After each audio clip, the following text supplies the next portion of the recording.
Hello, my name is David Holtz, and I'm a PhD candidate at MIT Sloan in the Information Technology Group. In my dissertation, I study the impact that technological artifacts, such as reputation systems and personalization algorithms, have at both the firm and user level when deployed in online markets and platforms. In the dissertation's first chapter, I study the optimal design of trust generating mechanisms, such as reputation systems, and the effect of these mechanisms have on market growth and structure.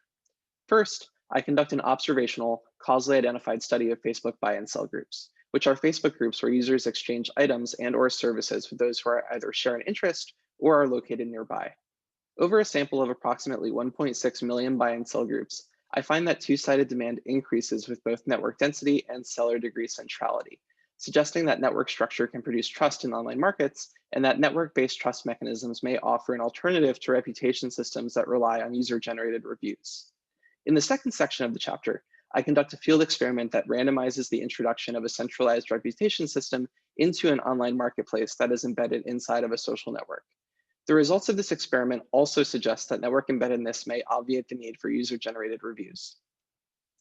In the dissertation's second chapter, I analyze data from a randomized experiment on Spotify, which measures the effect of increasing recommendation personalization on both the individual level and aggregate level diversity of users' podcast consumption.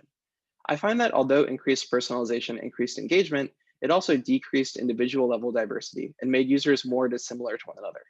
Given previously established correlations between consumption diversity and long-term business outcomes, these results suggest that firms deploying recommender systems while solely focusing on short-term engagement may be acting suboptimally.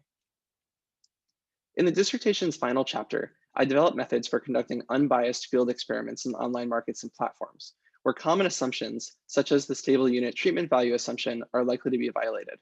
I propose arranging items or sellers into clusters that model substitution and/or complementarity, and then performing graph cluster randomization with these clusters. I first use a simulation framework to show that naive experimentation in online markets is biased, and that graph cluster randomization helps to reduce this bias.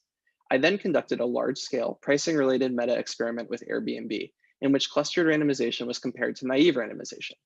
We find that naive randomization is in fact biased and that it may overstate treatment effects by approximately a third. The end goal of this research agenda is to identify platform mechanisms that can both increase the probability of a platform's survival and increase consumer welfare for users of that platform. Beyond my dissertation, I intend to expand my research agenda with projects that consider, among other things, platform mechanisms for reducing discrimination and mechanisms for reducing search frictions in online marketplaces and platforms. Thank you very much.